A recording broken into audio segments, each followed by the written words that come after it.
What's up everyone, Tetrafire here with a tutorial for Serum to make a bass patch that sounds like the one in the end of my song Lucid featuring Primate. So let's start by opening up Serum and initializing it. Start from scratch, and with our oscillator A we're going to make it an analog basic MG. You can play with your own wavetables here to see, what it sounds like. Let's turn the sub on, keep it at a sine wave, bring it down 1 octave. And let's also make a filter. Let's put on a low 6. It's got a low pass filter going. Resonance, let's turn down all the way. And the drive and cutoff are going to be controlled by an LFO, so we can worry about that later. Don't forget to turn on your filter too. That'll help. So now let's build our LFOs. Now I made 2 LFOs for this. One of them looks like this. 2 little peaks. And a little curve in there. And this is going to control 4 things in our matrix. And you can play around with this to get different sounds. But let's build our second LFO.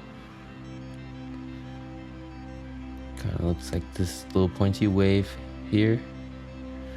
I also had the portamento on at about 150 milliseconds.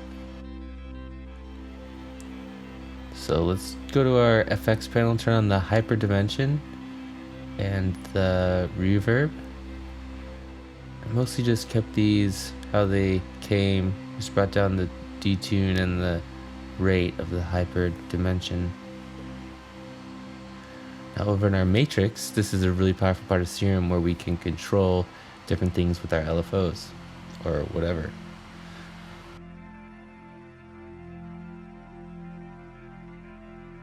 So we'll put LFO 1 here in these 4 spots.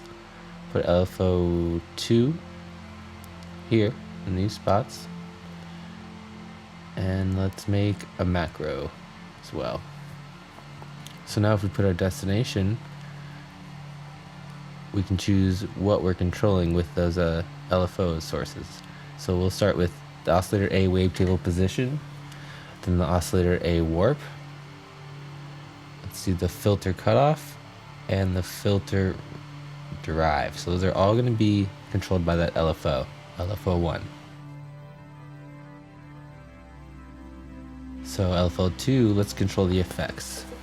Let's go to FX, the verb wet, and FX hyperdimension mix. So now those LFOs are controlling those effects. And let's also do LFO 1 rates to the macro. So now this amount slider lets us know the range between which the first LFO or first source is moving between to modulate the destination.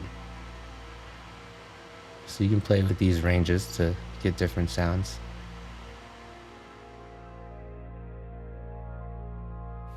Now the type is also an important thing to consider.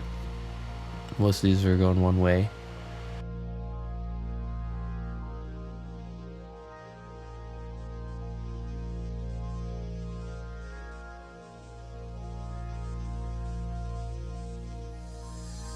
So what we just did in the matrix is the same as if I just dragged this LFO onto, say, the wavetable position or whatever knob parameter we wanted to control. And that blue arc is the same as that amount bar. So it's just 2 different ways to do the same thing. We need an envelope, forgot to make that.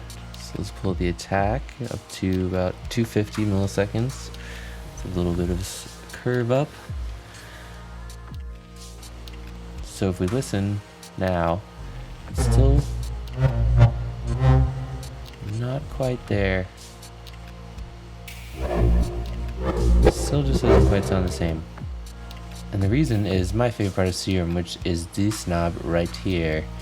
The other one, the other oscillator has it as well, but that is your warp. So when we made that routing in the matrix to the warp, you were controlling this knob, and each one has a little picker arrow so you can choose a bunch of different things. But we're gonna pick frequency modulation from the sub.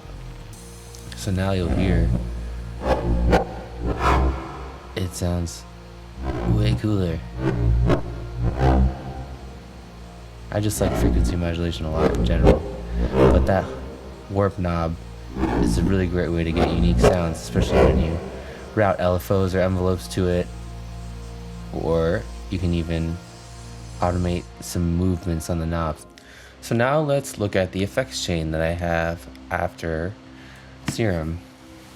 So you can see that I have corpus, isotope trash, an EQ, and a compressor that's sidechained to the kick in the actual project file.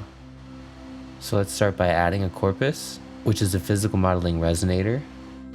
I like to play with this thing a lot. Let's add an EQ and a compressor. So let's sidechain the MIDI input from itself. So that means the resonant frequencies will be in the key, or at least in the same notes as the MIDI. So you can choose the type of modeling you're doing. I had membrane on this one. And make sure you tune it to your root note.